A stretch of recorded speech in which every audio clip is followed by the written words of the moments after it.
gochuu deemna.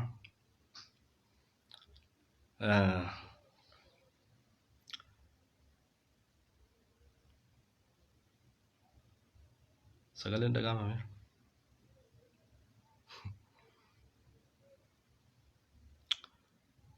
Ajandaan jalqaba waa'ee juntaa irraas ni dubbanna.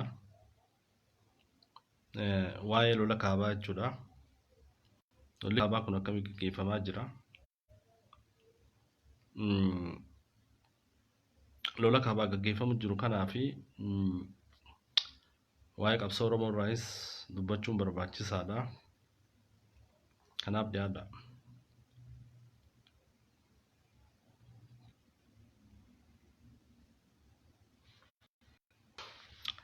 Hayyee qooma gabaabduu jechuu fi sagaleen kun jira.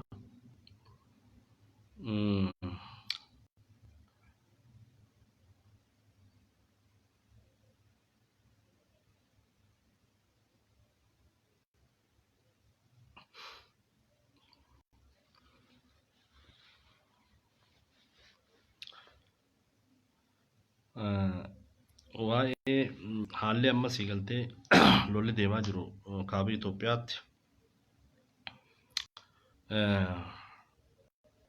mootummaan TPLF fi warri bilisummaa gidduutti lolli gaggeeffamaa jira. Lola kana uummanni Oromoo dhalli Oromoo akkamitti ilaala? Waa'ee lola amma deemaa jiru kana irraa dubbachuu barbaada jechuudha. Kanaaf Tigreen Oromoodhaaf maali? Yeroo takka beektaa namni keenya hubannoo dhabuu irraa kan ka'e Oromoo fi Tigreellee Oromoo waan akka Tigree siigaltee ammallee OPDO deebifattee isaa wajjin biyya tana cabsee Itoophiyaa OPDO taate Tigreen biyya hooggantee biyya qabduutti akkasitti hubataa jiranii. Kun siigaltee ilaalcha dogongoraati. Hijaa yookaan waan Tigreen amata 27 uummata Oromoo goote uummanni Oromoo irraanfatee jechuudha dhugaa dubbachuudhaaf inni irraanfatu. Lolli amma deemaa jiru yeroo hundaa'uu siigaltee lafti lolli irra deemaa jiru lola kaabaati lafa siigaltee warra Habashaa kana warri Habashaa kunillee marsaa tana warra TPLF kana dura dhaabbatanii loluu hin dandeenye dheessaa jiranii magaalaa gurguddoo gallaksaa jiranii duuba amma fakkeenyaaf warri Habashaa kun dheessuun duraanuu siigaltee Habashaan takkaa siigaltee biyya Itoophiyaa tana dhiiga isaaniitii fi lafee isaanii itti cabsanii takkaa Itoophiyaa jaaraniin beekanii jechuudha dhugaa dubbachuudhaaf. Kan Itoophiyaa tana jaaru, kan Itoophiyaa tana wareegamu, kan Itoophiyaa tana dhiiga isaa gannaqee Itoophiyaa tursiisu dhala Oromooti. Hundeeffama mootummaa Habashaa tana keessa hundeeffamu musii keessattuu kan laallu taate kana jechuudha. Kanaaf amma lola kaabaa kana kan eegale lolli kun eegalamee jira. Lola eegalame kana keessatti warri Phiiphii, warri fannoon takaleessa siigaltee dhaloota Walloo, ijoollee Walloo makiinaarra gabbuusanii warri rashanaa ture, warri dargaggoota Walloo, qeerroo Walloo warri ajjeesaa ture. Arraan tana maal jechaa jiran? Ara tumsa gaafachaa jiran. Kakaleessa ajjeesan eenyu? Kakaleessa Shawaa tana keessa seenanii dhala Oromoo ajjeesan eenyu? Kan kaleessa karaarra rashanaa turan eenyu? Arraan tana kan lola sanitti ficcisiisuudhaaf deeggarsa gaafachaa jiran dhala Oromooti. Kanaaf dhalli Oromoo kan akkamiin ilaala? Yeroo hundaa'uu boombii hidhamtee jirtu, tan diinaan hidhamtee jirtu, Oromoo dhaqee boombii san dhoosee dhumuu qaba. Kana siigaltee ijoolleen Oromoo of laaluutu barbaachisaa jechuudha dhugaa dubbachuudhaaf. Lolli kun lafa Oromiyaa keessatti gaggeeffamaa jiru abbaa fi ilmaatu wal lolaa jira jechuudha. Arraan tana mootummaan Phiiphii ilma Tigireen guddifatte hani Tigireen sii galtee nyaachiftee asiin geesse ilmaa fi abbaatu wali garagalee jechuudha. Isaanii wal lolaa jira. Lolli kun sii galtee lola ilmaa fi abbaati. Warri kaleessa Oromoo waliin tahee lafa Oromoo saamsisee daangaa Oromoo akka naannoleen hundi akka fudhattu kan godhaa ture ilmaa fi abbaa kana. Arraan tana lola ilmaa fi abbaa gidduutti gaggeeffamu kana keessatti ijoolleen Oromoo dhumuun hin barbaachisu jechuudha dhugaa dubbachuudhaaf. Dhumuun hin barbaachisu.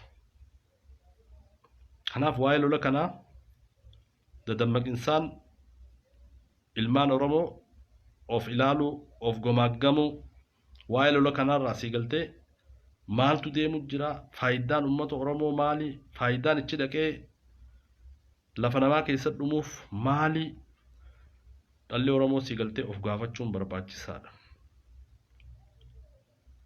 Lola amma dura sii galtee naannoo Amaaraa keessa gaggeeffametti ijoollee Oromoo tani sii galtee tumsa Amaaraatii dheete, tumsa naannoo Amaaraatii dheete, tumsa Bilisiginnaaf dheete duubarraa qahaan qottoodhaan mataa kana addaan muree kaan sii galtee duubarraa qawweetti dhukaasee ijoollee Oromoo meeqa fixan yaadattu.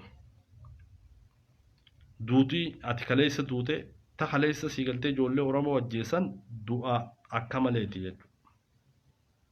Arrallee wanni isaan deemaniif taanuma. Oromoon sii galtee karaa Mataaraa kana karaa Shawaa kana mana irra gubanii kan balleessaa turan tan baqachiisaa turan eenyu baqachiisaa ture? Fannoo Amaaraatu baqachiisaa ture. Arraan tana sii galtee TPLF dura dhaabbachuu dadhabnaan dhalli Oromoo ijoolleen Oromoo goototaan haa dirmattuun tun waan sii galtee akka maleeti dhalli Oromoo sii galtee du'a seenaa du'uun barbaachisaadha. Bakka seenaatti deemanii du'uu barbaachisaadha. Oromiyaadhaaf du'uu barbaachisaadha. Du'a kabajaa qabdu du'uutu barbaachisaa jechuudha. Kana sii galtee dadammaqinsaan ijoolleen Oromoo of ilaaluu barbaachisaa. Of ilaaluun barbaachisaa. Arraan tana sii galtee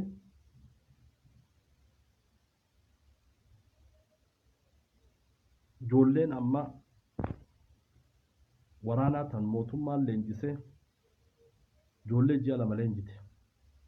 Ijoollee muuxannoo hin qabne. Ijoollee akkasiiti. Arraan tana warri TPLF ilmaan qotee bulaa viidiyoo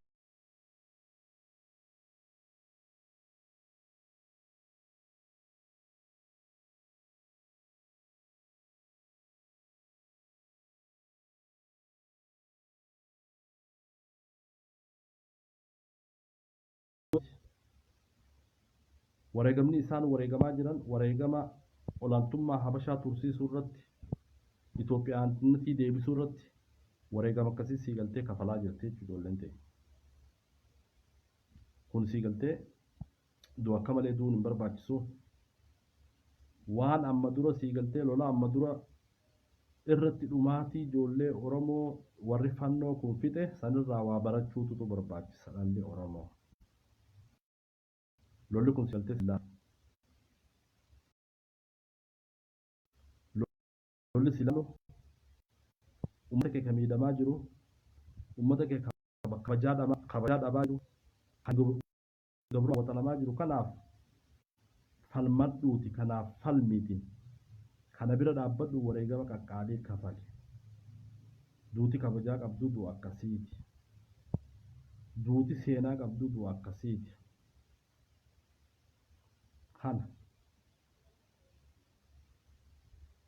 Kanaaf uummanni keenya dargaggoon keenya waa'ee lola kaabaa kanarraa of ilaaluun barbaachisaadha. Seenaa hammeenyaa waggaa kaan keessa sii galtee waan jarri nafxanyaa jechaa ture hubachuu barbaachisaa.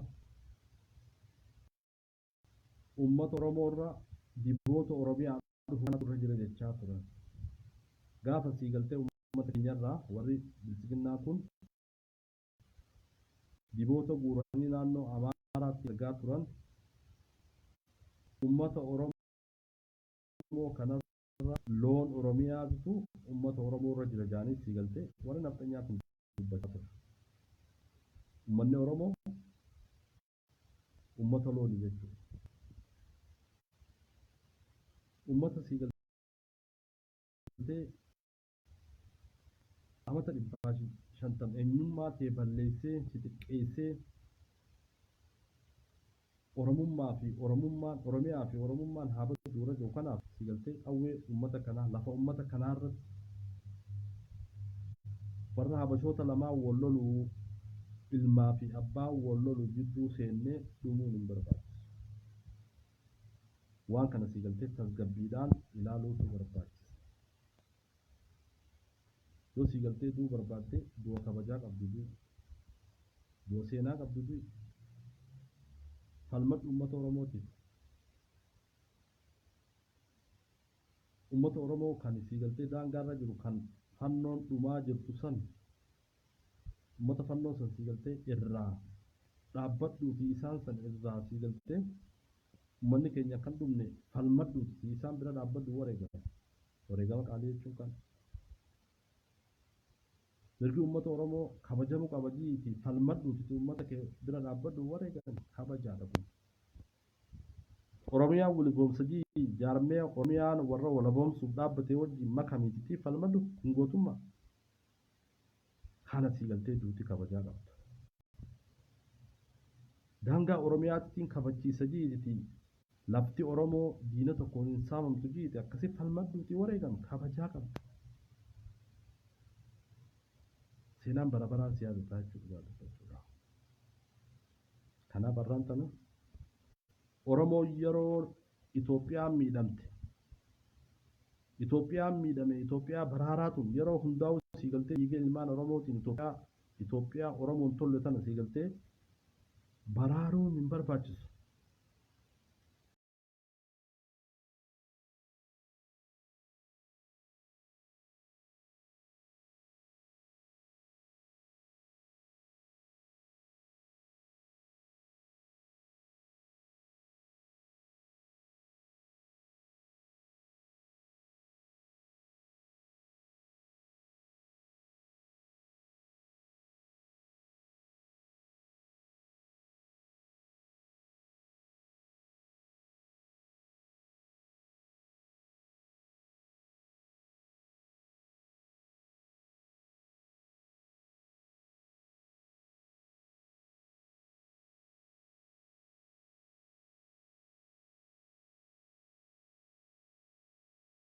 Hudduuba ijoollee Oromoo tasii galtee juntaa tana balleessina jettee deemtu warri fixee warra fannoo Amaaraa kana jechuudha dhugaa dubbachuudha.